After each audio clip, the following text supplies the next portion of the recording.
Well, ladies and gentlemen, it has been a busy week. I mean, between bombing Iran, firing the head of Homeland Security, a particular disgraced Republican congressman stepping down, not to mention a ton of other things going on in Virginia right now. It's just been nuts. It has been a crazy week, and we're going to go over the recap. We're going to go over the recap today. Plus, we're going to take your questions on a whole variety of topics. But first things first, let's jump into the latest announcement that Tony Gonzalez is not going to be seeking re-election. That's right. The congressman that was running in the incumbent congressman in the 23rd district running against Brandon Herrera has decided that he's not going to run for re-election now that kind of some of the lurid details of a scandal that he was involved in have come fully to light. In fact, none other than Brandon Herrera actually talked about this recently. And many of you, if you've been tracking this before, you know that Brandon Herrera actually ran against Tony Gonzalez last time around and got very, very close. I think it was within like 400 votes. And when you looked at the way Brandon ran that last time, it was real simple. Brandon Herrera, the AK guy known on YouTube, he ran against him based off of policy, man. It was Gonzalez had been kind of a squish on everything from the border to guns. And if you know anything about Brandon Herrera, he's not going to put up with that. So he decided to run against him. And Tony Gonzalez ran just a horrible lying smear campaign against Brandon Herrera, where Brandon kept it about the issues. Well, it started to come out that, gosh, it seems a little bit weird that a married staffer of a congressman would kill themselves by setting themselves on fire.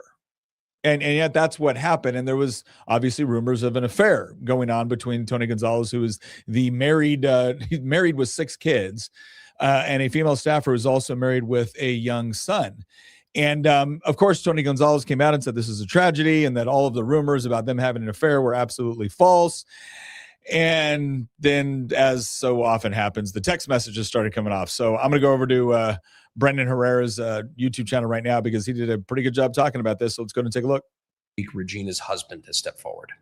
Not only was he personally willing to confirm the affair, but he went on to go and tell his side of the story that he was keeping private out of concerns for his son, which is completely understandable. But now with the evidence that is coming forward from former staffers, he stepped forward to set the record straight.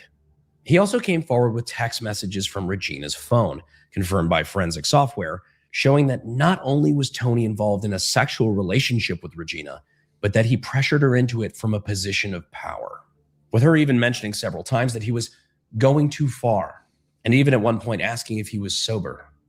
This goes on, and like I said before, we're a family friendly channel, so there's certain things we try not to show on here, and certain words we try not to use. But suffice to say, Congressman Gonzalez got real specific, about asking this married staffer about her preferences with respect to, let's just say, physical intimacy, and it just goes on and on and on. But it's one of these things where once again you have a congressman who sets himself up as being kind of like, a good married guy, noble husband, father of 6. And all of a sudden it comes out that not only is he having an affair, but he's lying about it. And apparently it breaks up so bad that she ends up killing herself in a pretty grotesque way. And again, I was supporting Brandon from the beginning, right? I supported Brandon the first time he ran. I was supporting the second time he decided to run, because again, this was ultimately a question about policy.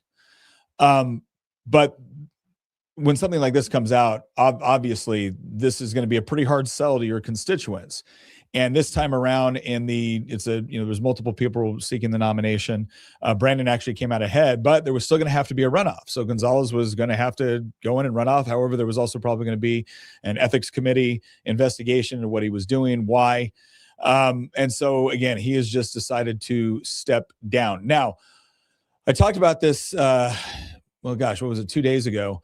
But one of the things I want to point out here, because there's been a lot of discussions about whether or not, the problems that we have within the Republican Party. And we might talk a little bit later about some of the things that Nick Fuentes had to say about it. But here's what needs to be understood. We do have the power to punish Republican politicians either for their personal behavior when appropriate or for their policy positions and their voting record when appropriate. In this case, it's appropriate in both cases. And Brandon stepped up twice to do this. And the first time he really should have won. But again, massive amounts of money thrown at him and an absolute smear campaign calling him a white supremacist and all kinds of other stuff that's just absolute nonsense if you know anything about Brandon. And he decided to go into the fray again.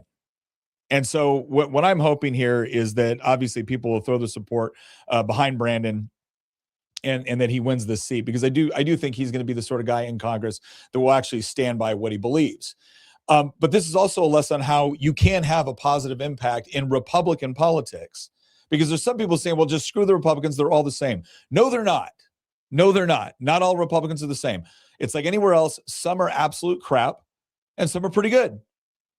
And I think Brandon's going to be one of the good ones, but we would have never gotten him. And who knows what would have come of this story? Right? Who knows what would have come of the story if Gonzalez was just running unopposed yet again, and there was no actual pressure about what was going on, both with respect to his voting record and his personal life. All right. But you had someone that was willing to step up. You had someone that was willing to fight. And this is the result.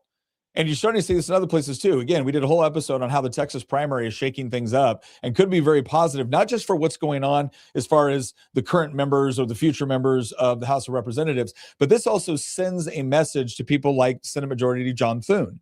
The fact that Cornyn is in the fight of his life right now and could very, very well lose in a runoff to Paxton sends the signal to John Thune that if you hold up the sort of conservative legislation that conservatives expect to see, we will run primary challenges against your little establishment elite and we'll beat them. We'll beat them.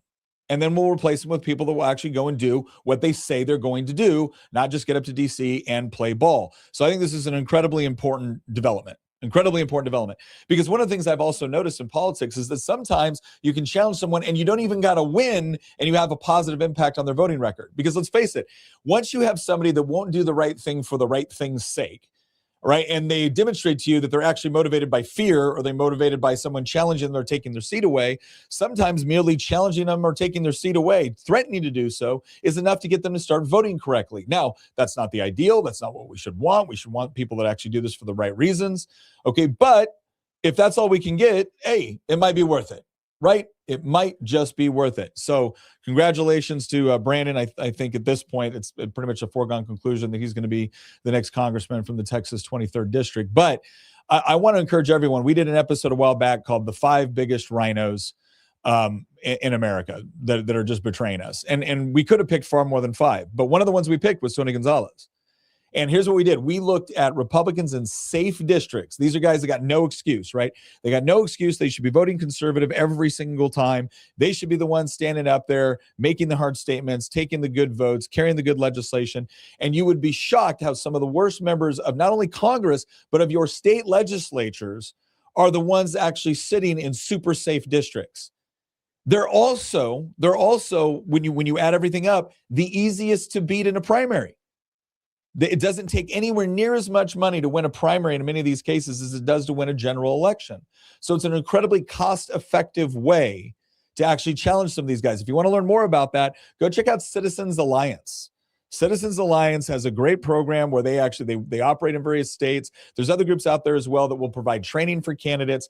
And again, these are organizations that are true to principle, and they also know what it takes to actually win in a political race, right? They're not just letting anybody come out there who says stupid, crazy stuff and doesn't know what they're doing, right? They support people that actually know what they're doing, but then they put you into the primary races where you can actually have an impact. You're either going to get your current incumbent to start voting the right way, or you're going to replace them with somebody better, right? And that's what you want. That's how you can have an actual effect. So, so long, Tony. Again, I genuinely hope you can somehow restore maybe your wife's faith in you.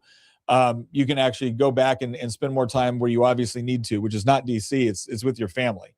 It's not betraying your wife and kids. So go do some more of that. Okay, next we're going to switch over to some things going on with respect to Iran, because obviously this is a big topic for a variety of reasons. And the country, and specifically the right, is split over this. I don't care a great deal about what the left says about this, because I just don't think they're intellectually honest about this sort of stuff. And you can see it right here. I'm sharing this. Caroline Leavitt slams 53 Democrats who voted against Iran terror resolution. Now, keep in mind, this resolution had nothing to do with whether or not we're going to fight in Iran. What it was doing was reinforcing what the United States' long-term policy has essentially been, and that is that Iran is like a chief supporter and a chief sponsor of terrorism. And that's an irrefutable fact. That just is what it is. And yet 53 Democrats voted against a non-binding resolution, right? And this is one of the funny things to look at right here, right? Among those who voted against the measure were all the members of the squad, such as Alexandria Ocasio-Cortez, Ilhan Omar, Ayanna Pressley, and Rashida Tlaib. So basically the jihad caucus of the Democratic Party, they all voted against this, along with 49 other House Democrats. That apparently it was just too much to even claim that that Iran is in fact the leading state sponsor of terror in the world. And this just goes to show that it doesn't matter what Donald Trump does, the Democrats are against it. Like I've said before, Donald Trump can hand the Democrats a brick of gold and they would complain about how heavy it is. Again, this had nothing to do with whether or not you support the war. It had everything to do with whether or not you actually acknowledge that Iran is a state sponsor of terror.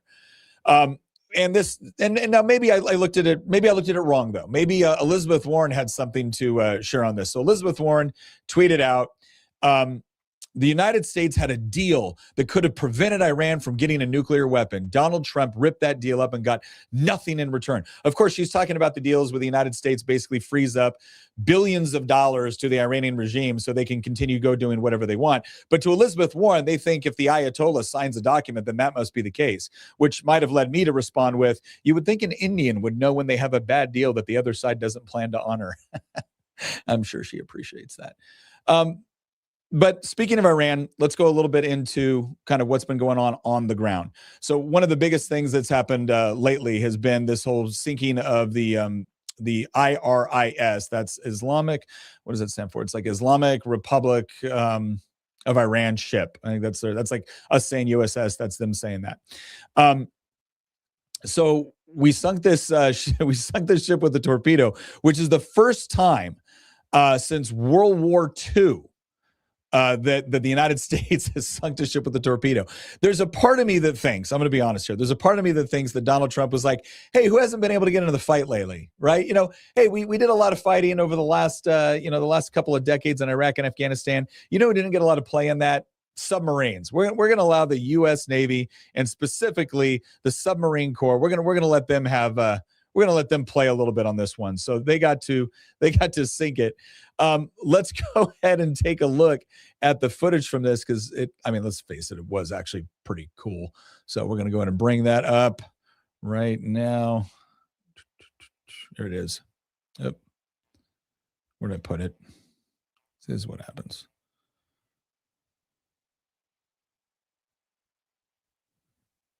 Oh, did I still have it? Yeah, there it is. Okay, cool. Got it. Knew I had it here. All right, here we go.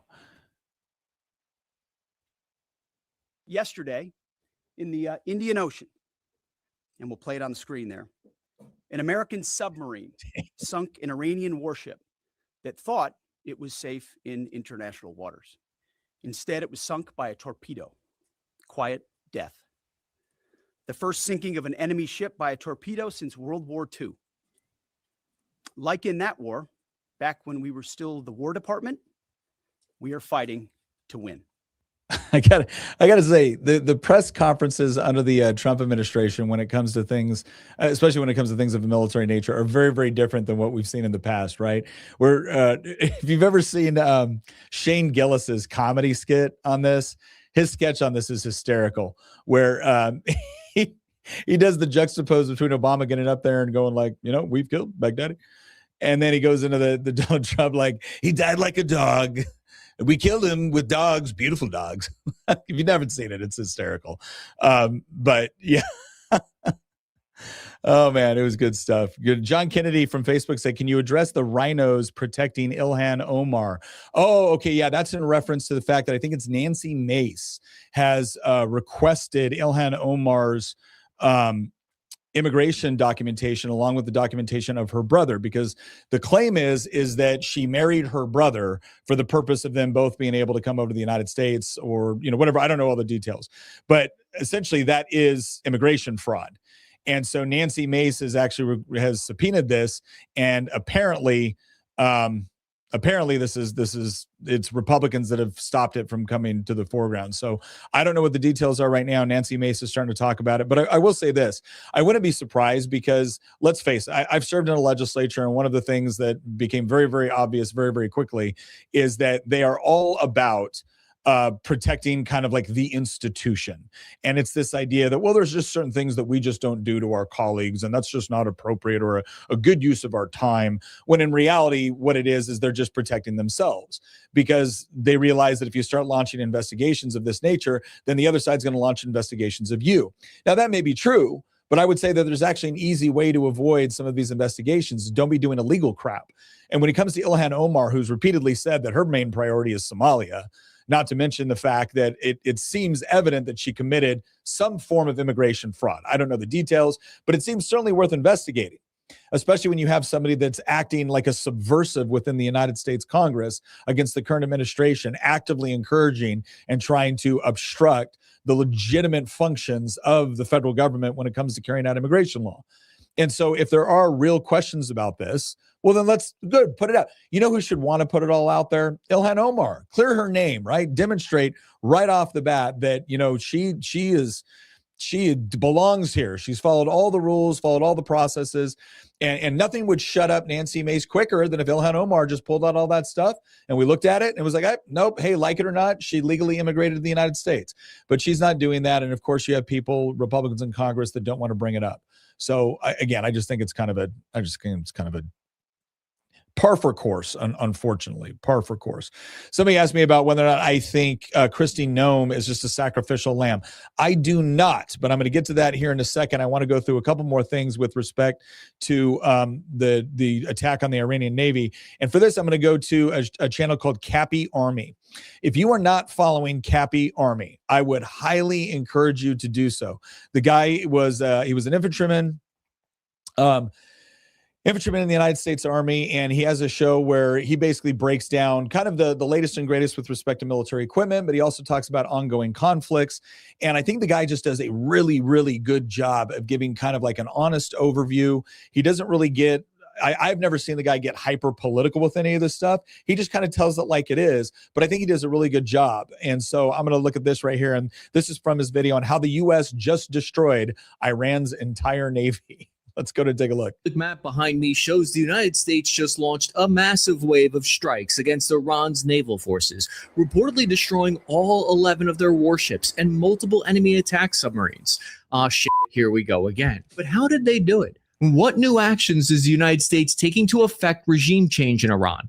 What's the increasing evidence that a ground operation is right on the horizon? And how is Iran? So we'll go into all that, but it's like the idea that pretty much we destroyed their Navy. And again, we're not talking about just some like podunk third world country here. I mean, not that Iran is a major superpower or anything like that. But the idea that we can just destroy their Navy at will practically overnight is demonstrative of how powerful the United States military is. I do want to switch over to this next part because this is where he gets into kind of the specifics of some of the things that we took out. So we'll go ahead and look at this right here and see what he has to say. Normally, it would take us weeks to find out the details, but publicly available satellite tasking instantly reveals the results of the fight. Most notable, I think, is the destruction of Iran's Shahid Bagheri, which is their version of an aircraft carrier. It's basically their mothership drone carrier. So I guess you could say it's the first aircraft carrier to be sunk since World War II. This is not how many analysts thought this fight would go. All of these frigates with long-range anti-ship missiles that were supposed to hit American carriers were just totally freaking blown up out of nowhere. Iran's naval bases in Kanarak and Bandar Abbas are in flames. Why are American forces focusing fire on Iran's Navy? To dive deeper into that, we'll use this episode's sponsor, Ground News, to analyze. Basically, one of the reasons why they do it is because, first of all, the drone using ships as a drone platform is interesting. That's why I said it's kind of like, I guess it's kind of like a new version of a new version of an aircraft carrier. But that poses an interesting threat because the Iranians have been very, very prolific in manufacturing drones. A lot of the drones that have been used over in Ukraine have been Iranian manufactured drones. The other reason too is that they have used their Navy, whether it was through, closing down the Straits of Hormuz, mining the Straits of Hormuz. That's been another way that they've been able to project power or essentially kind of threaten other oil producing countries in the region that don't have the naval capability, right? Their naval capability compared to Iran isn't that great, but Iran's naval capability compared to ours is obviously, night and day, especially since their Navy is now at the bottom of the ocean. But I wanted to show this third clip about this because he brings up some other interesting points about this strike. Attacks. So it turns out those littoral combat ships are not littorally useless after all. CENTCOM reported they targeted Iran's submarine fleet as well. They knocked out a number of their midget submarines. Don't worry, I can use that word. I'm 5'9". Iran's surface fleet was worth an estimated $6 billion, and its underwater submarines around $3 billion, for a total of nearly $10 billion worth of naval equipment destroyed. However, it doesn't mean Iran hasn't been able to make the waters lethal. Reportedly, the first unmanned one-way attack drone hit. So one of the things I want to point out here is a lot of the ways that we were actually going after Iran's ships was not through obviously direct naval power. It wasn't how we did it in Operation Praying Mantis under Ronald Reagan. If you want to see a really entertaining and really informative thing on Operation Praying Mantis, go check out Fat Electrician and his video Proportional. But we went after it with cruise missiles. And a lot of the cruise missiles, what it does is it essentially allows us to take out their Navy without even being within range of their weapon systems. So it is arguably one of the, quote, safer ways for us to be able to completely degrade their military and naval capability. Now, it's expensive. And Cappy goes on to show just cruise missile after cruise missile after cruise missile being launched from naval platforms. But yeah, I mean, it's just... when you look at the way that Iran was developing the Navy, why would they want these little midget submarines and stuff like that? That's Iran engaging in asymmetric warfare, right? They're not going to spend a lot of money trying to build an aircraft carrier or a carrier battle group to try to compete with the United States because they don't have the funds to be able to do it. So what do?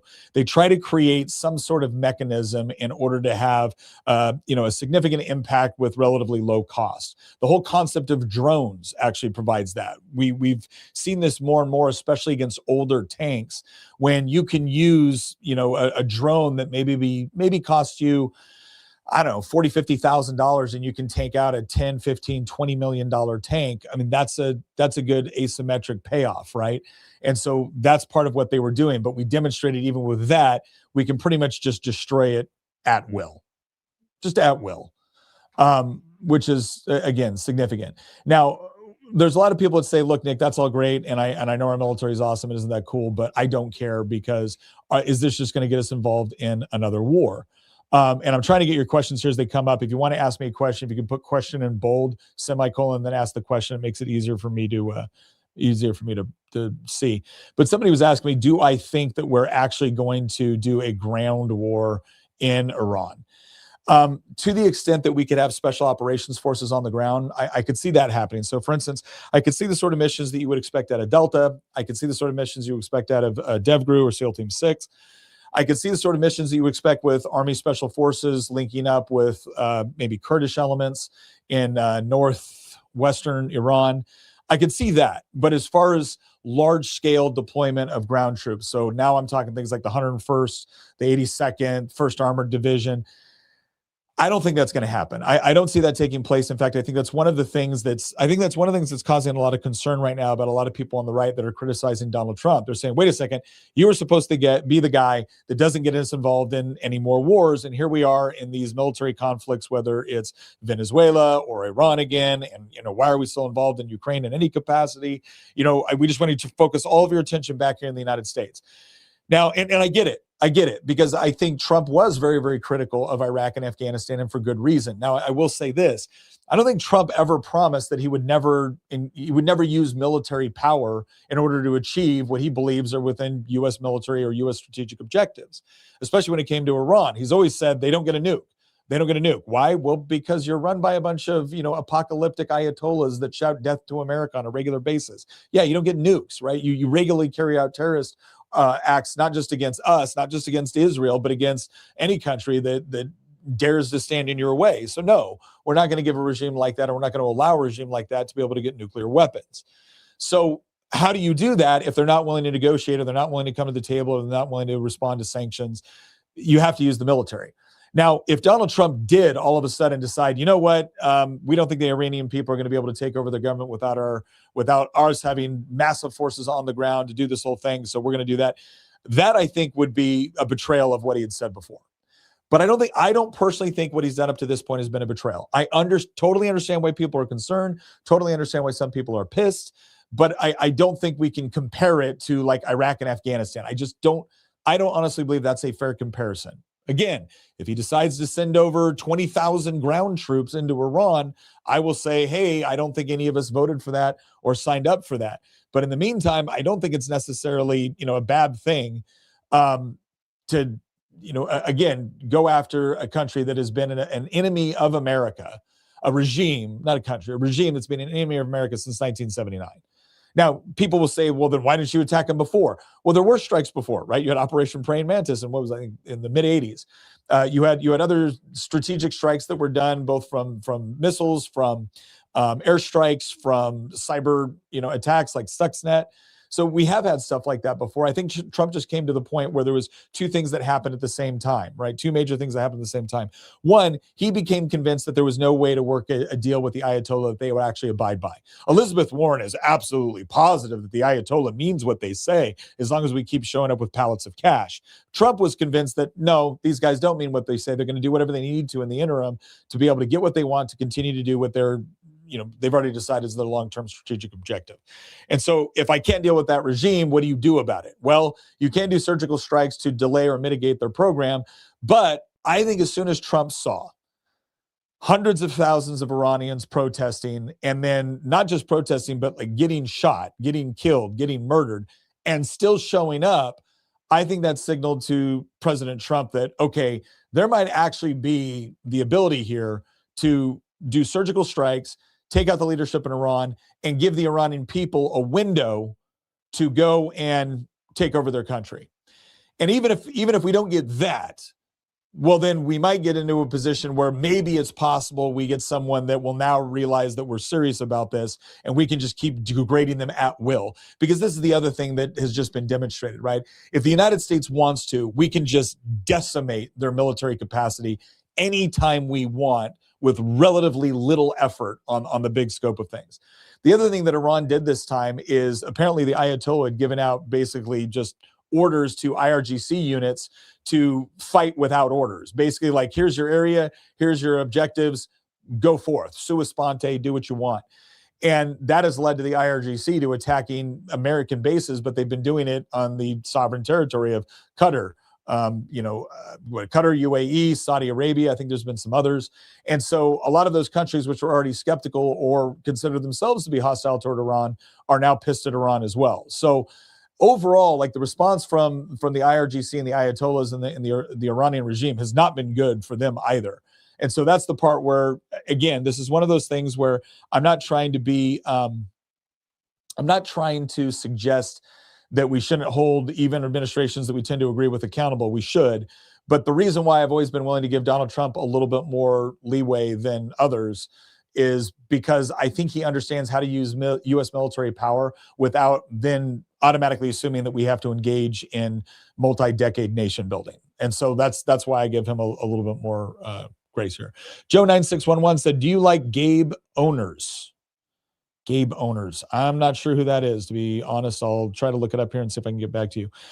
Vito said, Moni Tony finally did the right thing. Yeah. I think I wish I could say that I think he did the right thing simply because it was truly the honorable thing to do, to step down and focus on the things that you should, like restoring your relationship with your wife and kids. But I think somebody in the comments already said that he was also worried about this idea of investigations that would almost certainly be called for if he didn't agree to not run again. But, either way. Sergeant Pickles said, thank you for what you do, Nick. Let's go, Brandon. Side note, you were correct. Tokyo was awesome. Oh, good. No, I'm glad you liked it. I had a blast when I was there. It's been a long time, though. And then Cat Sasquatch said, because when it comes to war, Democrats are wussies. Well, here's what I'll say. I think I think a lot of Americans, not just, I think a lot of Americans are war weary. And there's a lot of people on the right. We just saw this with Nick Fuentes jumping up there and saying, you know, he's encouraging everyone to vote Democrat because the Republican Party just needs to be completely purged and destroyed at this point, according to him. So there's a lot of people that are really frustrated about this. And there's people that I know, I like, I respect, that have also been saying like, look, I didn't sign up for this. And this is the part where, again, I'm not telling those guys to not be upset. I'm not telling those guys to not be skeptical. The only thing that I would go back to is if this was George Bush, or if this was Barack Obama, or if this was Joe Biden, I'd be right there. Like anything they did on the foreign stage, because if it was George Bush, it would automatically escalate. If it was Barack Obama or Joe Biden, I wouldn't count on them to be able to pull it off correctly. With Trump, I feel like I finally found what I was looking for, and that's somebody that knows how to project U.S. power and engage in punitive expeditions when appropriate, without having to automatically, you know, have the conviction that we got to set up the country or spend billions on it. And so I don't want to dismiss people who are really, really pissed about this. I just think that there needs to be, a good balance here, and understanding that not every conflict is the same, not just because of the region or the circumstances or the geography, because there are similarities, obviously, between the same problems with fighting in Iraq and Afghanistan and fighting in Iran.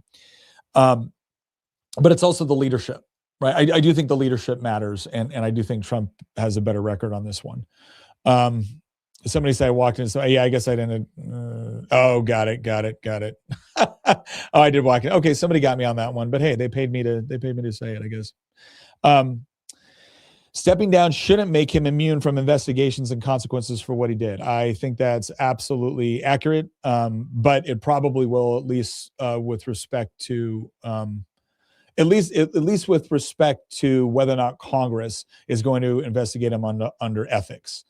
And it's not that it's not that he didn't violate, you know, ethics according to Congress. It's just a question of whether or not they're going to spend the time and energy to go after him if he's not coming back.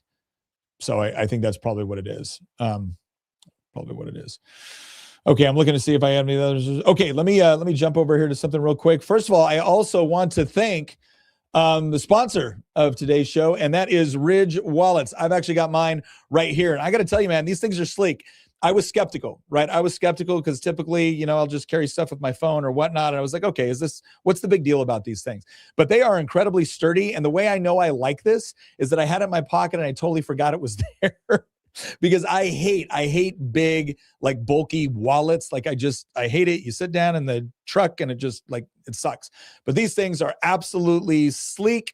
They're comfortable. They don't bug you. They don't create some sort of like, you know, thing that you're, you know, sitting on and getting a spinal injury from.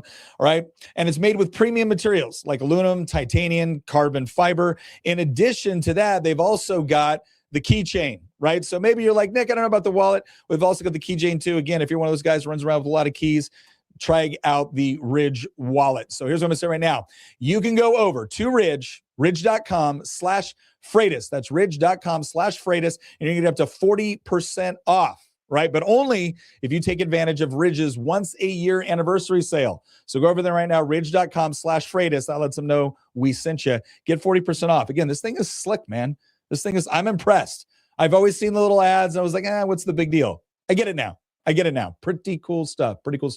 Okay. Jumping into the next little thing I want to talk about here. And this has to do with Kristi Noem. So Kristi Noem has been removed as the head of DHS. And the question is, was she a sacrificial lamb? Was this simply because, you know, hey, some things went rough over in Minneapolis, and so they decided that they were going to, you know, throw Kristi under the bus in order to kind of demonstrate that the administration had recognized that some things could have gone better, and now they're just, you know, again, this is just them throwing her under the bus. I don't think so. Personally, I don't think so. So here's what we're going to do. I'm going to show you a couple of reasons. We're going to go through one article that talks about some of the various kind of scandals or whatnot that had plagued Kristi Noem. But it's this questioning I think it's this questioning from Kennedy that might have been the nail in the coffin, right? So we're going to go ahead and look at this questioning from Kennedy. I think it's just from a Republican senator, right? So it's not like this was just, in fact, he even started off his questioning by asking her a series of kind of softball questions and, praising the work that has been done at DHS, at Customs and Border Patrol with ICE, et cetera, in order to enforce both our border security and immigration policy. But then he gets into this line of questioning, and this is where it gets a little bit dicey. I believe you have a policy, Madam Secretary, that you have to approve all contracts at your department over $100 million. No, sir. I have a policy in place that I review contracts. My deputy chiefs have the ability to review anything under 5 million. Above that, I evaluate and look at. Okay. And you do that, I understand, to try to curb waste and abuse of taxpayer money. Is that right? Yes, sir. In fact, it's been extremely effective. We've saved the taxpayers over $13.2 billion just by evaluating contracts, negotiating lower ones, and canceling ones that aren't necessary to do our duties. How do you square that concern for waste, which I share, with the fact that you have spent $220 million running television advertisements that feature you prominently? Sir, the president tasked me with getting the message out to the country and to other countries where we were seeing the invasion come from, with putting commercials out that told them that if they were in this country illegally, that they needed to leave, or we would detain them and remove them, and they'd not get the chance to come back to America the right way. That has been extremely effective. Ask you to run these advertisements, is that right? We had that conversation, yes, before. Okay, so the moment she said we had that conversation, yes, because anybody who's watching this knows, wait a second, you ran $200 million in ads, $220 million in ads with respect to what? Leaving the country? It's one of those things where you look at that, because a lot of these ads kind of featured her prominently. She was like riding a horse. She was doing all this other stuff. And it looked a lot like she was kind of running ads for herself. But let's just say we could look past all that. Maybe if we were going to say, okay, $220 million in ads, that seems like a lot. But I don't know, maybe on the big scheme of things that actually help people with self-deportation, right? We've had a lot of over 1 million self-deportations. Maybe that is what this was for. And then you find out that that a lot of this stuff appears to have been like sole source. So whenever you go through, if you've done anything in government contracting, especially like the competitive stuff, it's really tough. Like I have worked on proposals before where we spent $1 million on the proposal with the amount of man hours that went into it, because you are trying to compete. You got to cross all your T's, dot all your I's. And even then there's always issues, right? There's always issues. Government contracting is it's just kind of a mess. But this looked like it was a lot of self-promotion. And then when they found out that a lot of the funds were going to people that were connected to her personally and politically, now it looks like you're sending money over to your buddies in order to run ads that are beneficial, not so much to the overall purpose of getting people to self-deport or just promoting ICE or whatever it is that you're doing. But now it's like it's promoting you personally. And so just the whole thing kind of looked a little bit shady. I think she probably could have survived that part if it was just about the money, if it was just about the total amount spent on the advertising campaign. That would have been bad. I think most conservatives have been like, that sounds like way too much. But the fact that it looks like it kind of went to her friends, it's like, okay, this just sounds like business as usual. And this is the sort of stuff that just pisses people off. But it wasn't just that. So I'm going to share some other ones as well. This comes from the New York Post. Here's a roundup of the most outrageous moments of her controversial year and change tenure. Wearing a $60,000 Rolex to visit prison. Noem was slammed as wildly out of touch in March 2025 when she wore a $60,000 Rolex watch to a tour of a rundown El Salvadorian prison. I don't get stuff like that.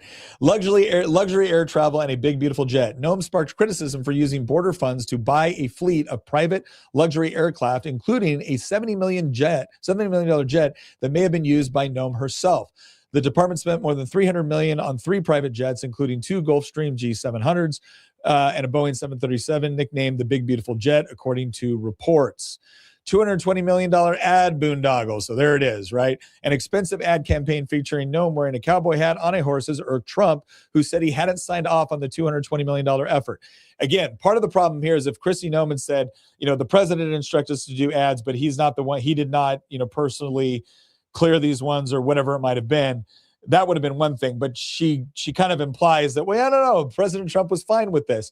And anybody who's watching this knows that Senator Kennedy isn't asking you this question by accident, right? Like, he's not asking this question by accident. At this point, red flags should be going off in your head, because typically your own side is not asking you these kinds of difficult questions, right? Unless there's a reason behind it, right? And this was obviously problematic. When Senator John Kennedy pressed Noem at her congressional hearing this week about whether Trump had approved the self-promoting ad, she implied that he had. Trump, however, said he never knew anything about it. Yeah, that's not good. That's not good. Okay, sources told the Post that Noem's response to the ad boondoggle and being asked whether she had had a sexual relationship with her top aide, Corey Lewandowski, pushed Trump to axe, quote, Ice Barbie. I'm going to get into this whole thing with Corey Lewandowski in just a second, but I want to go to some of these other ones. Shooting her untrainable dog, Cricket. Yeah, that was, I don't know why. You would have thought somebody would have said, hey, if you've ever had to like shoot your dog, not because, this was an old Yeller situation, but if you ever had to shoot your dog because, I don't know, you just don't think it was performing the way you wanted it to, how about we just never tell anybody about that ever? How about that? Just never tell anybody about that at all. And we'll just pretend like it never happened. But instead, she put it right there in her book. And obviously people were pissed about it. And so it was one of those things where, again, you could say, okay, is it a misunderstanding between people that have never actually worked with livestock and not? Yeah, maybe it still seems a little bit, still seems a little bit poor taste and bad procedures. But then on top of that, it's just it's a stupid, unforced error. Now, the other thing too with the Corey Lewandowski stuff. So this has been kind of one of the worst kept secrets going on for a while, is that Kristi Noem was having an affair with former Trump advisor and now her special employee, Corey Lewandowski, who is also married, right? Now, is there proof that this has happened? No, not to the sense that it would hold up in a court of law, right? But the rumor's been flying for a while. There's been plenty of people that have witnessed stuff. There's been people that have kind of distanced themselves from Kristi Noem as a result of this supposed relationship with Corey Lewandowski. And again, one of the things that's most problematic about this is when people brought it up, there's a real simple answer when somebody says, hey, are you sleeping with someone who's not your spouse? The first thing out of your mouth should be, no, of course not. But if you say no, of course not, and you are actually doing it, and you are actually doing it with somebody that technically is employed by you, well, now that's potentially perjury. That's potentially an ethics issue. There's all kinds of potential problems with that. So instead, you say things like, I'm not going to dignify this with a response, or you're treating all conservative women like we're stupid or we're sluts, which she said something like that. Instead of just saying, no, that's not happening, that's ridiculous, it's a lie, and I categorically, refute it. But that never happened. And so everyone's kind of like, yeah, but it did happen, didn't it? Right? So, and again, does that mean she's automatically disqualified from being able to be an effective Secretary of Homeland Security? No. But when you start to add these things up, and then obviously there were some concerns with respect to how things were handled with the shooting or with ICE operations in Minneapolis. Now, I'm going to say right off the bat, I wouldn't be kicking Kristi Noem out of that position for what happened in Minneapolis. I put the blame there primarily. I mean, there's always ways you can do things better tactics you can use, better training, whatever. But I put the blame primarily there on people that decided they wanted to obstruct or hit an ICE agent with a car, right? And then the politicians all over Minneapolis and Minnesota that decided to actively engage and encourage in the obstruction of ICE and the carrying out of the legitimate functions of government. So that's not the big thing for me with Kristi Noem. I was actually a little bit happy that Kristi came right out and supported her officers, because one of the things that's so frustrating about anybody that's either been in uniform, whether it's law enforcement or the military, is whenever something looks bad on camera or looks bad on tape, you watch as your leadership flees for the hills or acts like they never knew you, right? So I actually respected the fact that Kristi backed her guys. She probably said some other things that weren't entirely accurate. But overall, it was problematic. It was problematic. We got a couple of super chats here I want to get to. Joe said, I'm in Crenshaw's district. Ken Paxton was at the bottom of the list. I had to scroll down to vote for him. Yeah, Crenshaw was a big upset as well. Like, he lost big. There wasn't even a runoff after that one. He lost big, and he outspent his opponent, I think, 4-1, which if you're an incumbent with good name recognition and you outspend your opponent 3-1, you usually win. It's almost, unless you have some sort of like really major ethical or legal scandal. Crenshaw didn't have any of that, and he still lost. So that was significant. And then Captain Sasquatch said, oh, no, I'm not. Oh, John Wayne Mullins. So we're talking about Mark Wayne Mullins. So let me go ahead and get to that. So the person that's going to replace Kristi Noem at Department of Homeland Security is Mark Wayne Mullen. And I actually did an interview with Mark Wayne a while back. We were talking about DOGE. We were talking about what should people expect, all of that good stuff. And here's my impression of Mark Wayne Mullen. I think he's definitely, I could actually see him doing a really good job in this position. So he's got a little bit of experience. He's got a little bit of experience in, let's just say, violent occupations, right? And I'm not talking about the MMA stuff. He's done some work that I think will put him in a position to have a better understanding of on the ground operations than, say, Kristi Noem would or somebody else, or like a standard administrator. I also think Mark Wayne is kind of a no-nonsense guy. He's not afraid of conflict. Have there been times that I've disagreed with Mark Wayne's votes? Yes, I do. But I do like the guy personally. He strikes me as kind of a no-nonsense guy. And I think in a position like Director of Homeland Security, I actually think you do a really good job. I am optimistic that this is going to be a good pick. I think he's the sort of guy that will take care of his guys while at the same time expecting very high standards. I don't see him making any stupid mistakes, like potentially sleeping with somebody he shouldn't. One of the things I like about Mark Wayne Mullen is that I think he is a very, very genuine married guy and very proud of his family. Again, I don't know him well enough to say that I know what he does every Friday night, but the interactions I've had with him, he strikes me as the sort of guy where he doesn't just talk about how much he likes his family for the cameras. He seems to be the sort of guy that genuinely loves and likes his family. I think he was another one of these guys where he didn't originally set off with his life's ambition was to run for politics. He was a businessman along with some other stuff that he did. And I think he got involved in politics because he was just getting tired of the nonsense, especially when it started to impact things that he cared about and was working on. So I think this is a good move. And I think Mark Wayne could do a good job in that capacity. Captain Sasquatch said, most members of Congress are lawyers, so they don't ask questions they don't already know the answer to. Lesson 1, Kristi Noem. Yeah, that's one of the things when I was when I was in the legislature and I would ask questions to a witness, chances are I had a pretty good idea. I had a pretty good idea of what the answer was on some of them. Now, that's not to say I didn't ask real questions because I wanted to get the opinion of a subject matter expert, or I wanted to see if they had data that I didn't have access to.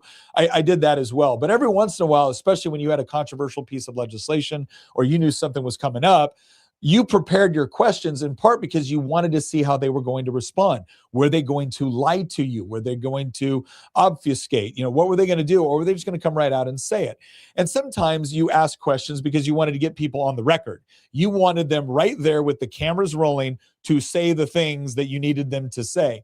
And what you end up finding out, especially with Democrats a lot of times, is when you ask them a question, right? Especially when it comes to like a hearing like this, or when I would ask questions on the floor of the House of Delegates or in committees, they're not obligated. This is not a courtroom.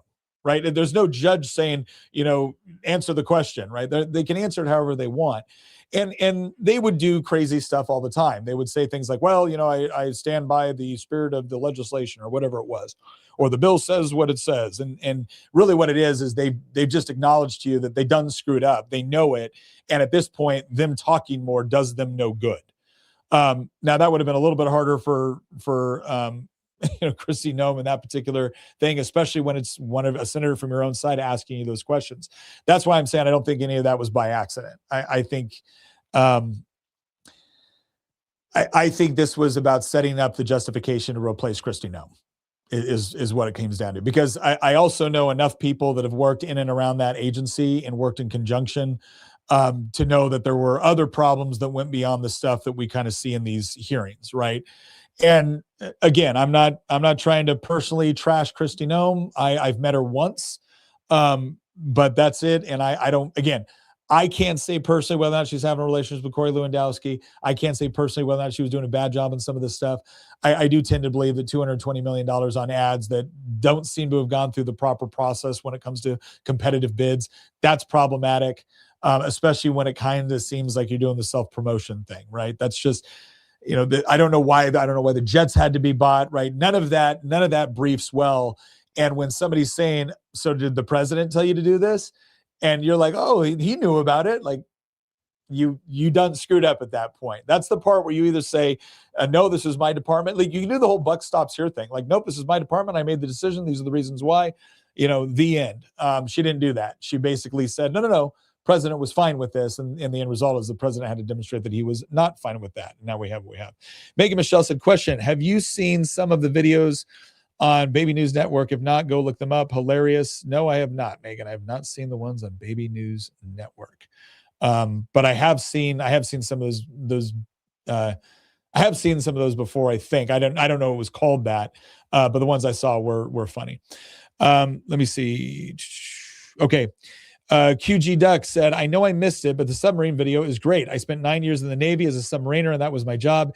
It gets the hoo-yah going. Yeah, like I said, man, I think Trump on some of the stuff, I think Trump is trying to get certain people involved in the fight that haven't had an opportunity to be involved in the fight. And it's also about demonstrating, it's also about overall demonstrating capabilities where if you have multiple methods for achieving a particular objective, why not let the submariners do their job, right? Yeah, so people are saying land war now and stuff like that. I really don't think I could be wrong. But I just really don't think we're getting into like a full-blown ground war in Iran. I just don't. Donald Trump is a Freemason, just like, oh my gosh, okay, whatever. Sorry, I ain't the guy. I'm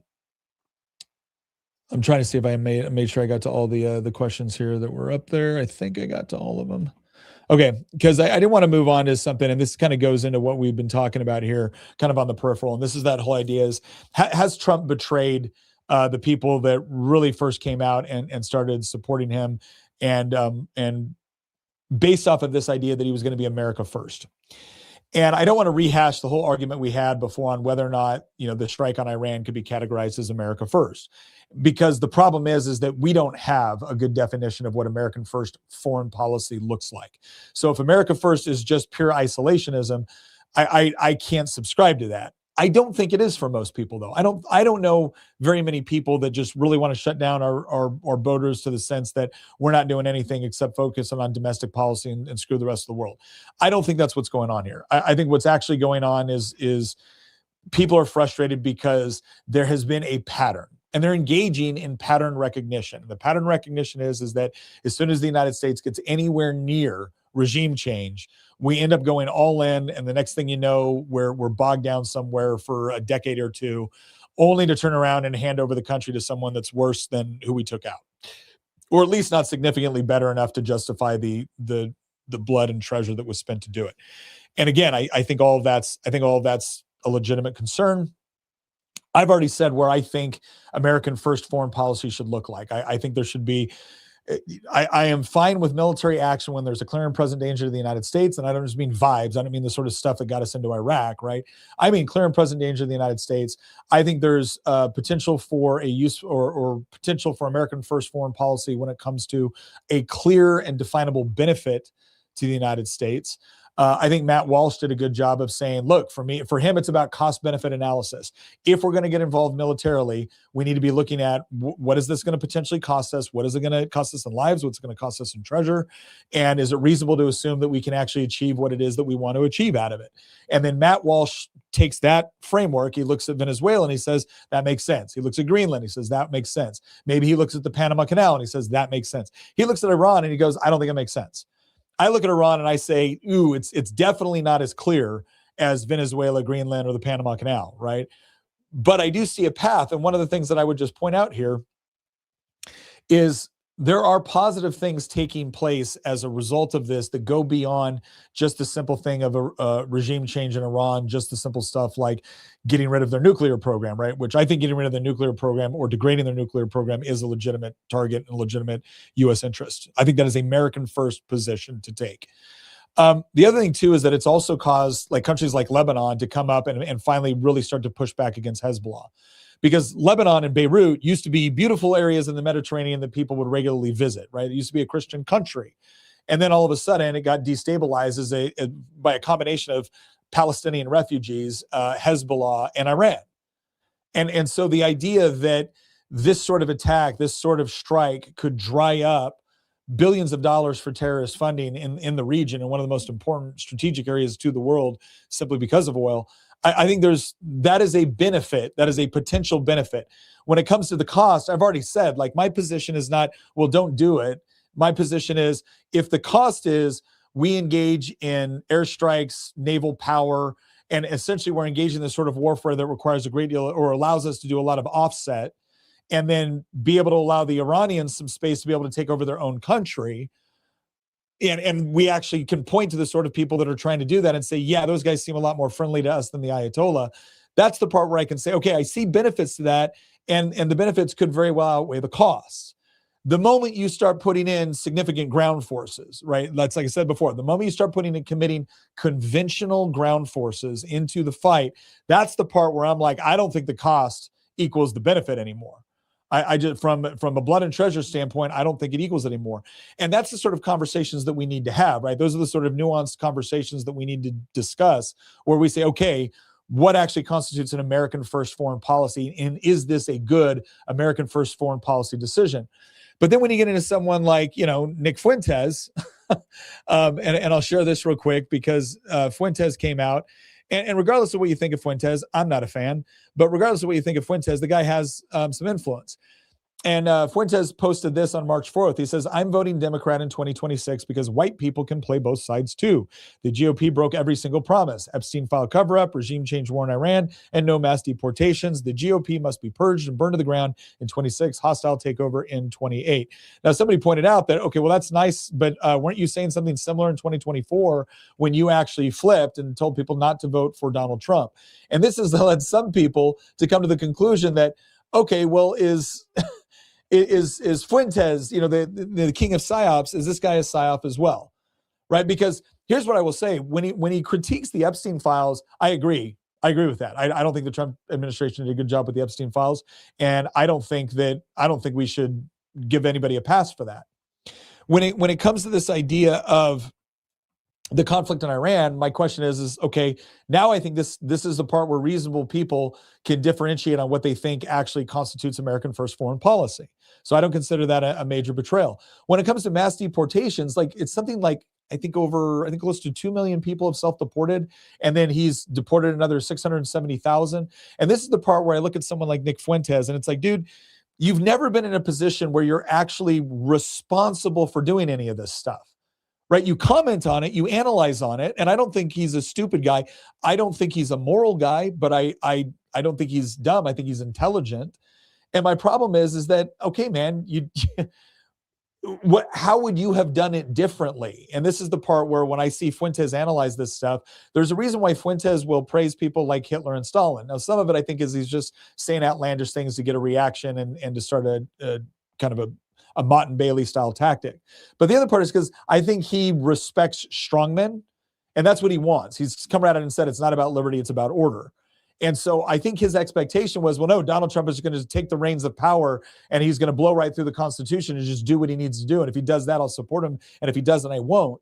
Well, okay, for those of us who do want Donald Trump to be a strong leader, but also believe that the Constitution puts some limitations on executive power and for good reason, I don't think we have the same expectations.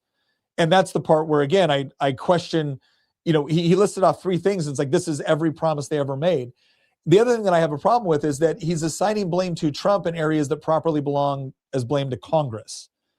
And that's the part where I think we have to make a distinction too, right? Like the president does not have supreme executive power to do whatever he wants. He has to operate through the Constitution. And the people I'm the most frustrated with right now is not actually President Trump, although there are things I'm frustrated with President Trump on. No, the person I'm most frustrated with are the members of Congress. I want to know why John Thune can't even get us back to a speaking filibuster. Mike Lee has been screaming this from the rooftops, right? And Thune keeps coming up with reasons why it can't be done. Why not? That's the one where I don't understand.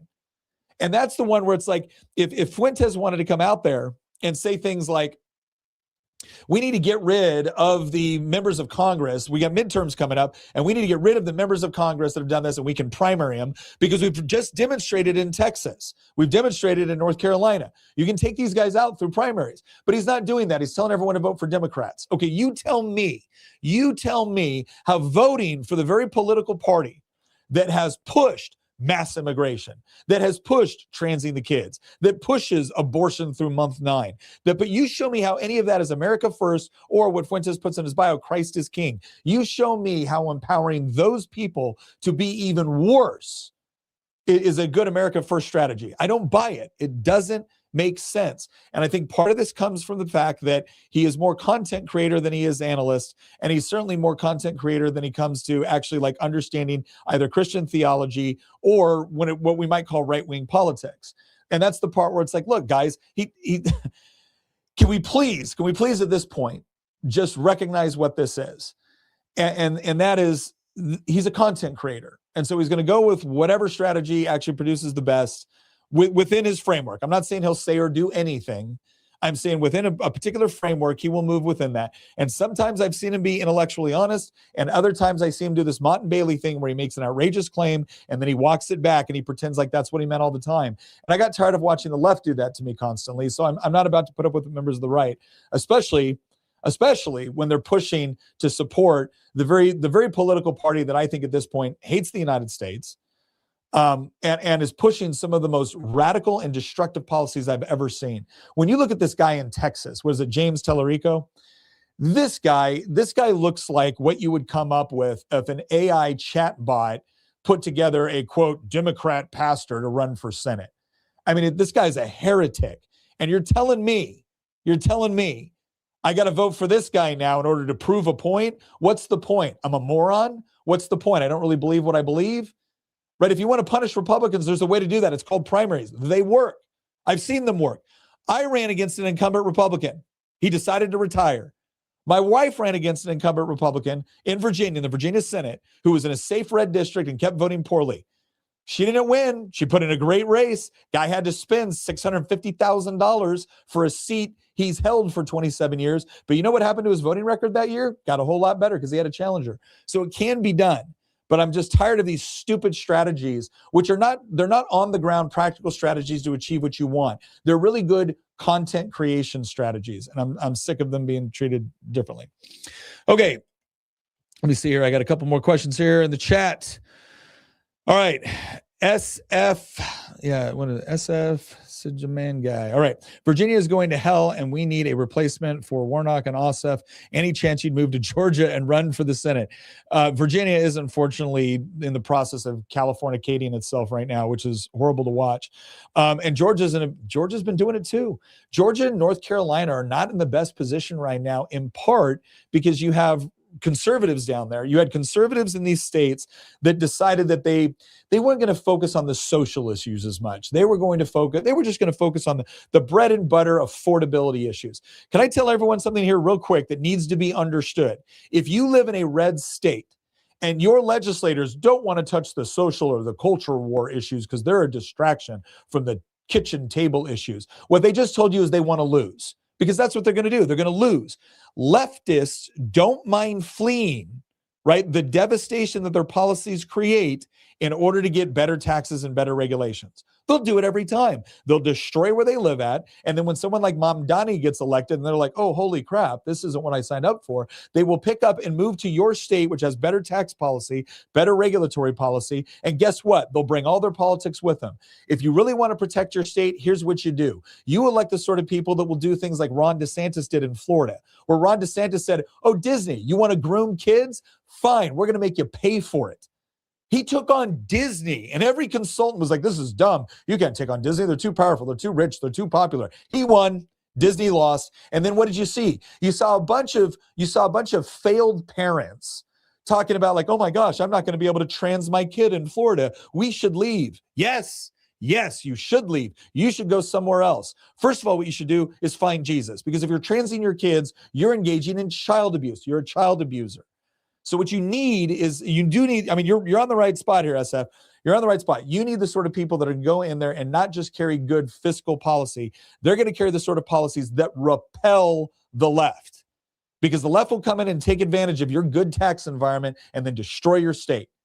So yeah, you need it. Unfortunately, man, it ain't going to be me. Maybe you can convince John Lovell to run in Georgia. John lives down there. He's a good guy. Philip said, can you comment on Pakistan offering to drop out if they guarantee to pass the SAVE Act? You know what I think is fascinating about that is I think Paxton knows they're not going to do it. But I will say this, that is an admirable play. Because if he's serious and they pass the SAVE Act and he drops out of this race, first of all, Paxton can always run for something else again in the future. He could do that. But what he demonstrates something here, because now what he's just done is he's made this primary about the SAVE Act.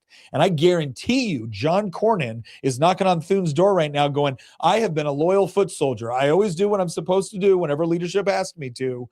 But if we don't pass the SAVE Act, I'm screwed. Because he's looking at it right now. The two biggest vote getters after John Cornyn in Texas, and a very powerful incumbent Texas senator, two biggest were Paxton and Wesley Hunt. And if you voted for Wesley Hunt, chances are you're not a Cornyn supporter. I'm not saying that Paxton's going to get all of Wesley Hunt's vote, but he doesn't need all of it. He just needs enough of it. And I think at this point right now, the Wesley Hunt vote probably breaks for Paxton by 70%, maybe more, maybe less, but right around that area. And Paxton wins this race. And so now this is brilliant. He's actually put Cornyn in a position to be banging down his door, John Thune's door, and saying, we got to make this happen. So whether he means it or not, I love that he did it. I'll put it that way. All right. Scale Model said, question, Nick, I'm a Christian, so I do believe in divine guidance, but I am also a constitutional textualist. Are these things diametrically opposed? No, I don't think there's anything in the Constitution. And when you say textualist, I'm assuming that you're kind of more along the lines of Justin Antonin Scalia when he called himself an originalist, right? Because a textualist, it's like, okay, do you mean it like everything it says literally? Usually what people mean is they're an originalist, which is to say that they want the Constitution followed in, using the language of the Constitution at the time that it was written, and what did it mean when they were actually writing that. And that's kind of more of an originalist position with respect to the Constitution. I don't think there's anything about that that's contradictory to Scripture. Now, if we changed the Constitution and they added some new amendment that required you to violate, something that God says belongs to God and not to Caesar, then yeah, that would be problematic. But I don't see anything in the Constitution that requires you to do that right now.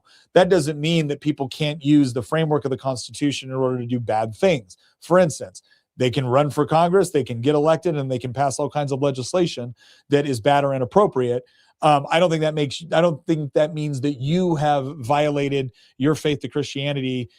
The thing you have to remember is when it comes to your Christian faith, that supersedes all other commitments, right? It has to, because it's ultimately the source of objective truth and objective morality.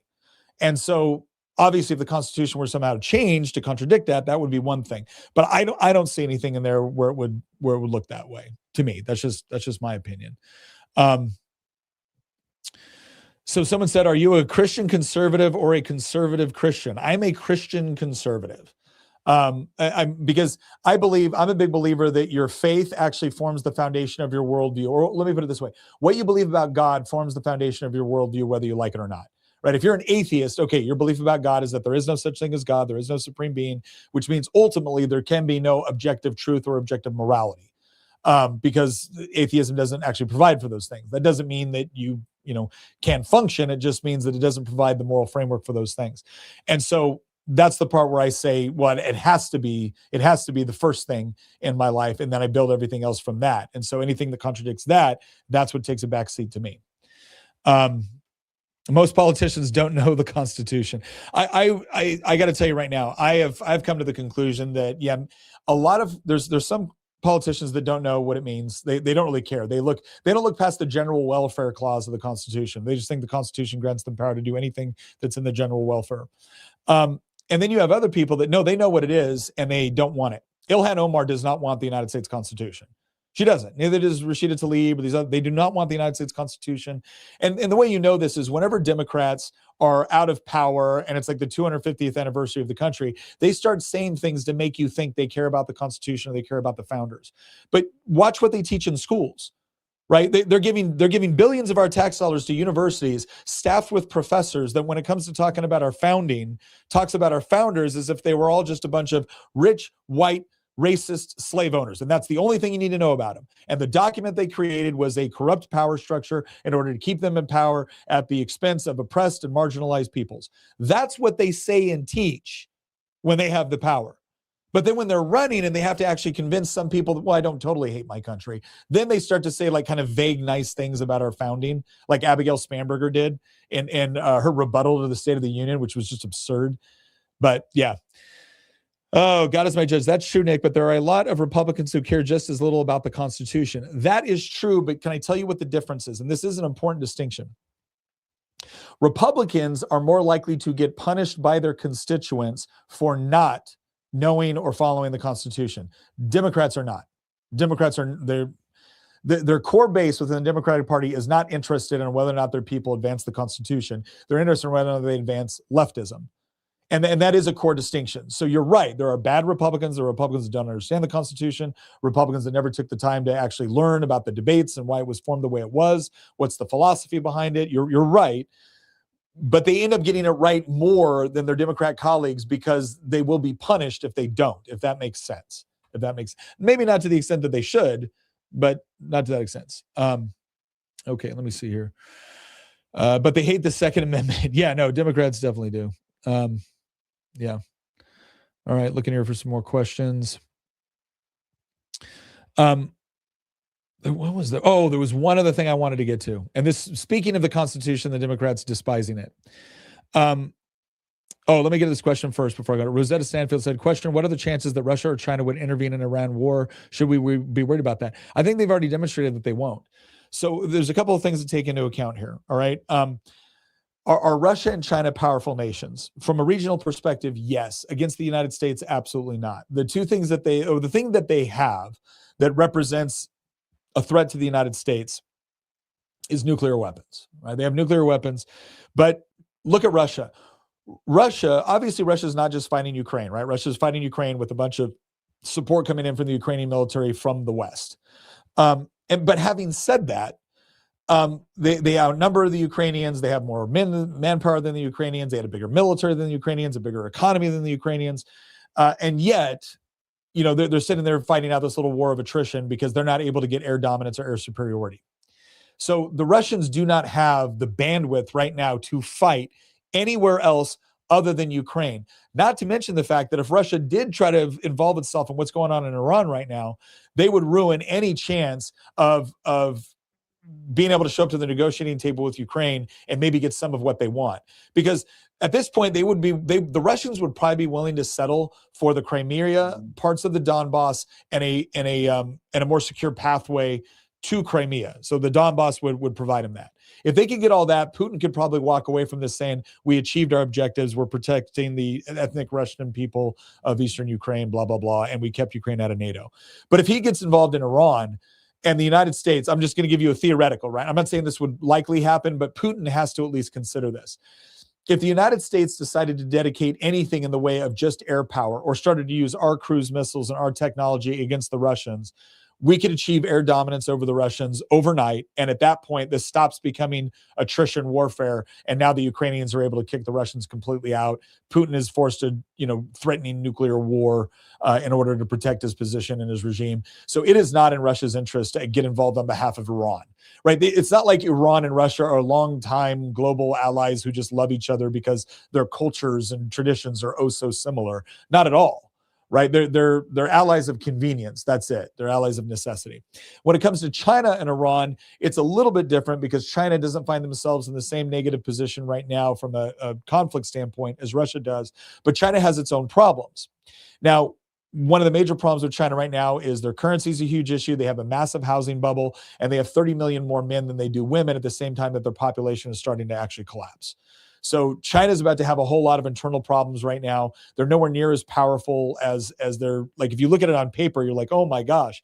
I'm telling you right now, China would have a really, really difficult time taking Taiwan, and that's without U.S. involvement. I don't think people appreciate how difficult it is from a logistical standpoint to maintain sustained warfare over, areas that's not contiguous with your own borders.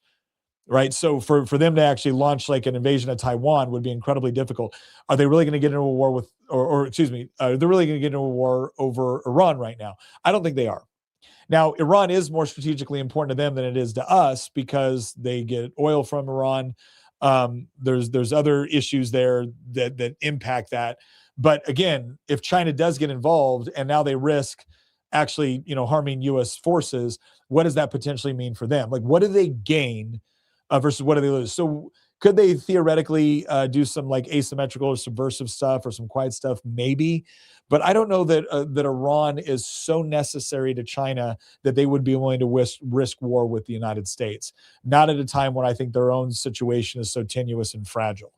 What's interesting about this, too, is that if you look at the way that Trump is negotiating right now, I do think Trump is trying to draw, first of all, he's cut off two major supplies of oil to both Russia and China. Right, Venezuela and Iran, if this goes through and happens the way we want.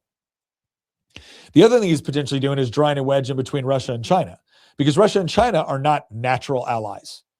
And that's important to understand, right? When you look at the United States and the UK, you say, okay, these guys have been natural allies because there's not just kind of shared strategic interests, although UK is being kind of punks right now, but there's a long history of shared culture, shared beliefs. The United States was originally settled and essentially founded by English settlers and settlers from the British Isles.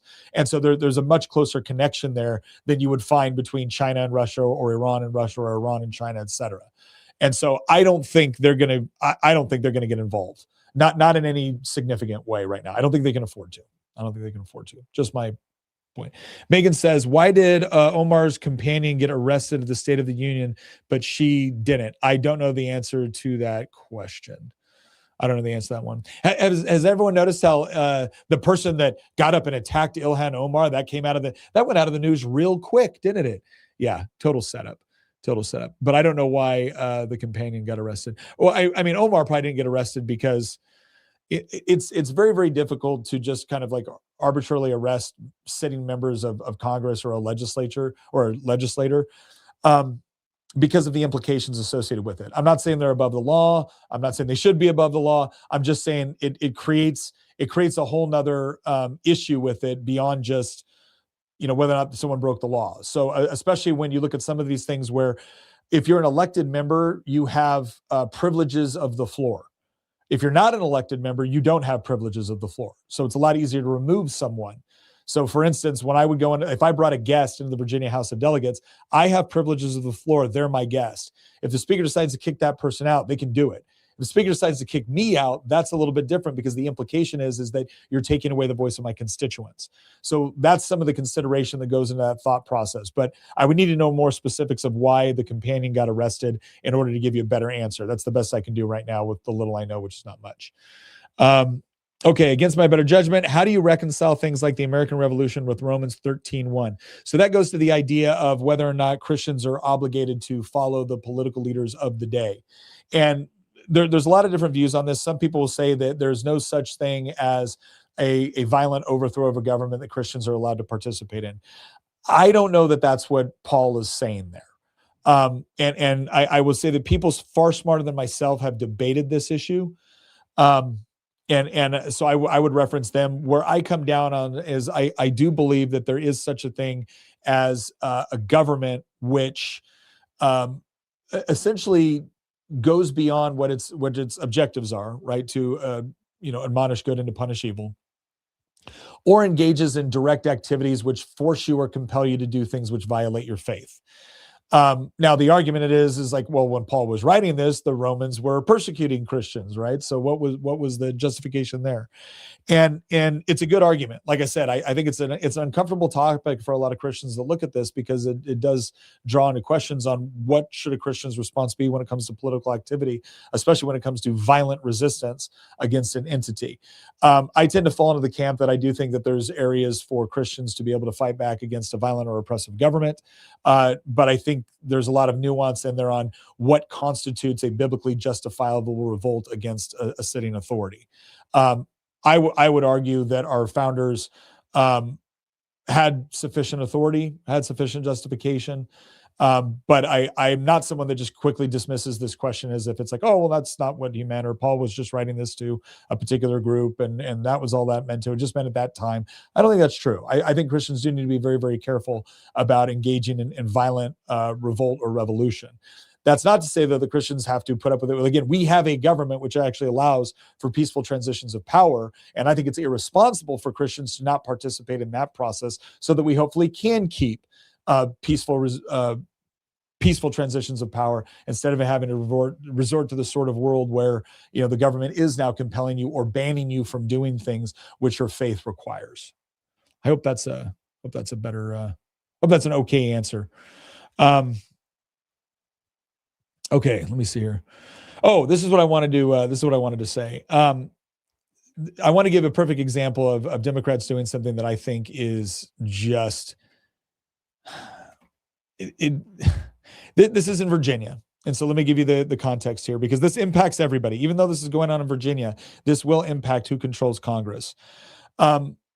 So they are trying to gerrymander in Virginia. And what's interesting about this is back in 2020, we voted on a bill that essentially took the process of drawing the lines in Virginia out of the hands of the legislature and put it into the hands of an independent commission where the legislature was still participating, which I thought was appropriate. So the legislature was still involved, but it wasn't politicians. It wasn't just the majority party deciding what the lines look like. So we had this process that we put together, and we took it to a referendum. We went through the entire constitutional process, took it to the referendum, and won with, I think, over 65% of the vote, which is huge in a referendum. Like that's an overwhelming mandate that, yes, this is what people wanted. And so now they have done it. Now, because Texas is redrawing their lines, which, by the way, they're following the Texas Constitution. They haven't violated any laws to do that. Democrats are just mad that they're doing it because they think, well, we're going to lose seats. It's like, well, I got news for you, Democrats. You've been gerrymandering in places like Illinois and New England forever. So please, for the love of God, stop pretending like, oh, I've never heard of this before. Texas and Oklahoma just came up with this yesterday. No, Texas and Oklahoma are actually following the laws within their respective state constitutions in order to redraw their congressional maps. Democrats don't like it. Fine. We didn't like it when you did it in Illinois. But what that caused Democrats in Virginia to do was, in a special session, ram through a constitutional amendment at a time when the election was already ongoing in Virginia. That's illegal. You're not supposed to do that. You're supposed to follow a very, very specific process for going through and amending the Constitution of Virginia. They did not follow that process. They violated several things, from an election being ongoing at the time, to not giving clerks of the court 90 days to be able to post, to you name it. And so now they've pushed this through, and now it's going to be going to a popular referendum. And by the way, it's not going to a popular referendum in November when it typically would. No. It's going through on April 21st. In fact, you can vote on it right now because we have early voting. And they're doing this because they want to redraw the congressional lines in Virginia. So if you look at the way Virginia typically votes, we're a swing state. Now, this last election, Democrats won more seats in the House of Delegates. I acknowledge this. But if you look at overall what the representation in Virginia looks like, we're about a 55-45 state at this point, roughly speaking, depending on election year and different cycles and things like that. 55-45. Okay, so how does our current map that was drawn by the Supreme Court of Virginia, actually, under guidance from the Independent Commission, how does that look? Well, it gives 5 Republican seats and 6 Democrat seats. And the 6 Democrat seats are in places like Richmond, Hampton Roads, or the Virginia Beach or Hampton Roads area, and Northern Virginia. Exactly where you'd expect them to be, because those areas tend to vote blue. Okay, where are the red districts? They are largely in rural Virginia. So that's part of Central, Shenandoah Valley, South Side, Southwest, and one other part in Central with Rob Whitman's district. Why? Because those places tend to vote Republican. So let me show you something here real quick, because this is important to see. Because I'm going to show you, I'm not just going to show you the map. I know a lot of people have been seeing the map. I'm going to show you something a little bit different. Because I want you to see the language that they have used to actually write this, because that does a really good job of showing you just how god-awful this entire process was and how it is completely subversive. Like, they're not even pretending to follow the rules here. They're not even pretending to do this in such a way that could be considered even, moderately honorable. So I'm trying to find the map right now. Let me just pull it up here. Bear with me.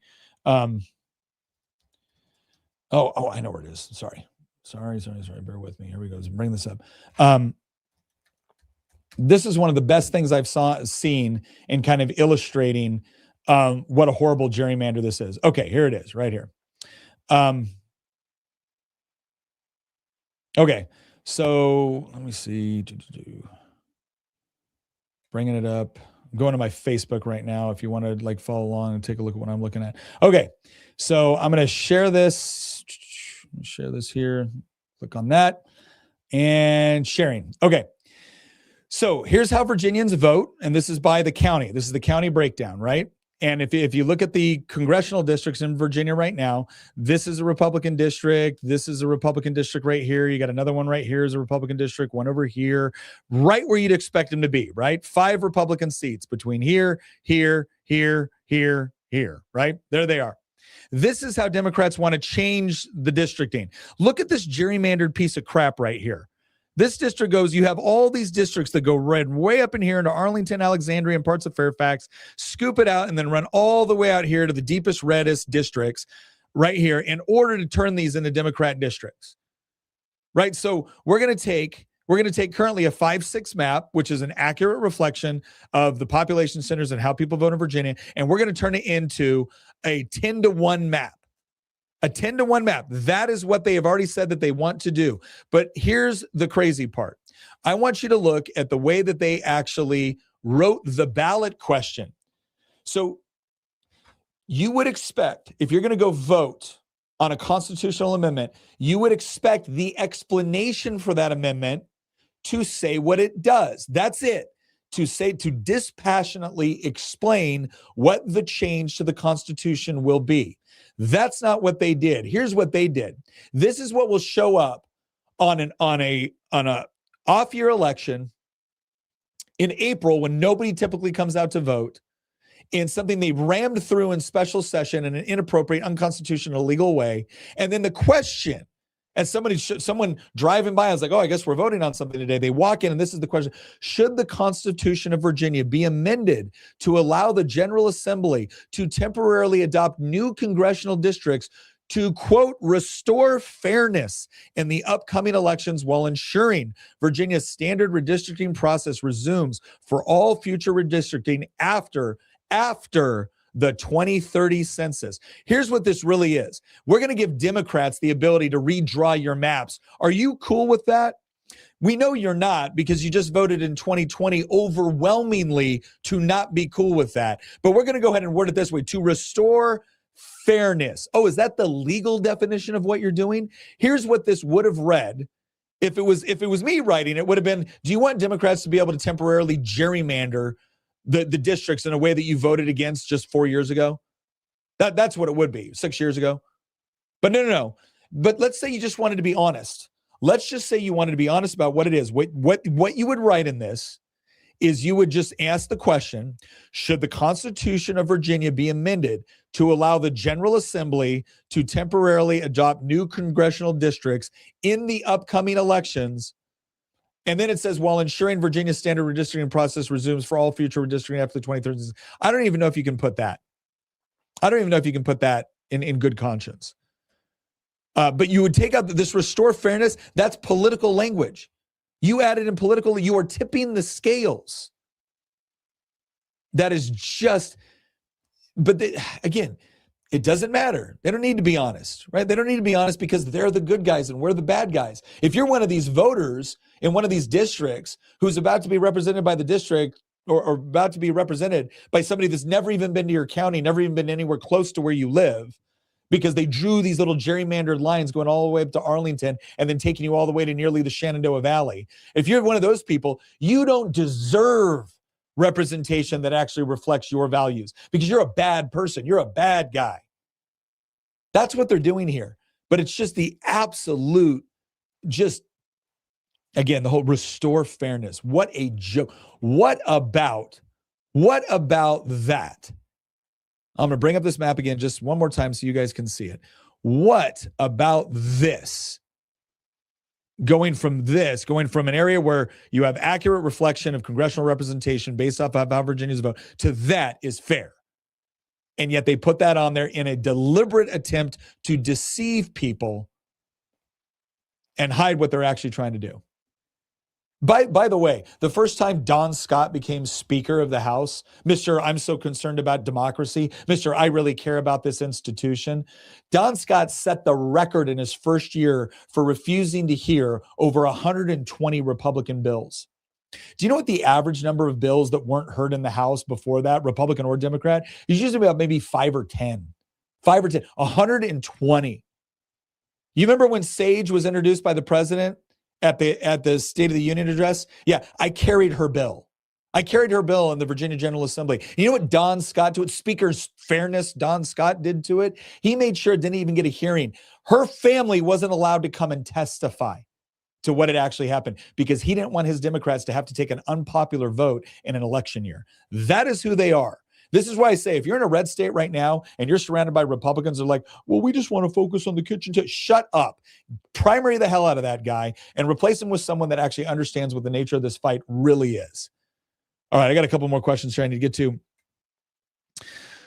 Okay, Joshua said you should have Raymond Ibrahim for discussion on Christians' responsibility as well as the West's abdication of it and Islam's impact. I would love to. I like watching that guy's channel. Love the fact that he was a student of Victor Davis Hanson. But no, I really love that guy's channel. Again, when it goes into my dark thoughts, I'm like, yeah, we need another crusade. We need another crusade. I refuse to call it Istanbul. It's Constantinople to me forever. Hamilton Style said, please, Nick, regarding Markwayne Mullin, hugging and praising the murder of Ashley Babbitt is definitely a negative. Don't you agree? I didn't see him do that, right? So to the extent that he would hug that guy and say he was a great guy or a hero, I would be inclined to disagree with that. And I'm sympathetic to law enforcement in dangerous situations. My father was law enforcement. I spent a lot of time with law enforcement. I was military, so I know what it's like to be in difficult situations. But the shooting of Ashley Babbitt, I don't know why you'd hug that guy. I don't know what the context was when Markwayne was doing that. Again, I don't take one instance from a person and let it color everything unless it's truly significant. Right? There's certain things you can do where that might be the only bad thing you've done, but it's so bad that I don't care about what you do after that. All right. There's other situations where, again, I don't know what he knew at the time when he did that. So I'm not going to throw him under the bus for it, but I agree. It's not a good look. I'll put it that way. Caleb Moxley here. I truly believe that Virginia is toast. Have you and Tina ever considered moving to Texas where there is at least some hope? My parents would love to have you all close by. Well, I do love the Moxleys, great people. I don't think we're going to be moving to Texas anytime soon. Don't get me wrong. I love Texas, great place. I love Virginia, but yeah, like I said, Virginia is in the process of kind of dismantling and destroying itself right now. It's one of the reasons why people need to understand in Virginia, if you don't get out and vote no on this constitutional amendment by April 21st. You can vote right now. Early voting is going on right now. You can vote right now. But if you don't get out there and vote no by April 21st, they're going to redraw the lines. And this whole, we'll return to the consensus after 2030. Sure, they will. Who's going to stop them? The same Supreme Court in Virginia that allowed them to get away with this entire process up to this point, despite violating several aspects of Virginia law in order to do it. I'm telling you, they are selling it one way, but once they get that power, if you think they're going to just give it back, whatever. I don't buy it. But having said that, look, Texas is a great place. There's some other really great states out there as well. But no, I don't think Texas is in the future for the Freitas family. But again, wish you guys the best out there. Okay. All righty. Ladies and gentlemen, I think we're going to go ahead and close it there because guess what? It's Friday and it's about time that we all go out and try to maybe get a little bit of enjoyment out of this weekend. I did get one more question in there that I will answer. And that was from a Ghost said question. Have you heard anything about the conflict in Iran making rumbles with BRICS? I don't put any stock by BRICS, to be honest. I think what's interesting about BRICS was the whole idea of coming up not just with like kind of a trade alliance, but also an alternative currency to the US dollar. And it would be one that was based on gold or some sort of sound money, which I think we need. I think we need sound money. The thing is that you were trying to do it with Iran, China, Russia, you're trying to do it with China, Russia, India, South Africa, and Brazil. And you're just not, those guys do not have the juice to create that sort of currency, right? Russia's got too many internal problems. China's got too many internal problems. India's just not in a place to be able to do it. South Africa is practically a failed state outside of Cape Town. And Brazil has its own problems as well. So I think BRICS is all bark and no bite, to be perfectly honest. All right, a couple more questions here. Kevin Faulkner says Charlie Co 3505. Oh, nice. He's a Panther, ladies and gentlemen, from the 505. Yeah, it's 82nd Airborne Division. Yeah, 325, 504, 505. Good deal, man. Good deal. I was in the 82nd from 98 till 2001. And then I was in the 27th Infantry Division 27th Infantry Regiment, the Wolfhounds, before I joined 1st Special Forces Group after 9/11. But yeah, I still got the tattoo from the second of the 325 days. Yeah. Viswana says, Dan, have a great evening. Let us know when your transition is complete. Okay. All righty, everybody. I think we're gonna call it an evening there. Once again, thank you guys very much. Yeah, thank you guys very much. Appreciate it. Yeah. All right, cool. Yeah. Oh, somebody did say John Level fight win. John Level and I will be announcing very soon where we will settle once and for all this competition between him and myself. I will give you guys a hint. Large caliber rifles will be involved. That's right. Large caliber rifles will be involved. Once again, thank you guys very much. Appreciate it. Have a great and blessed weekend. God bless you all. Take care and peace out.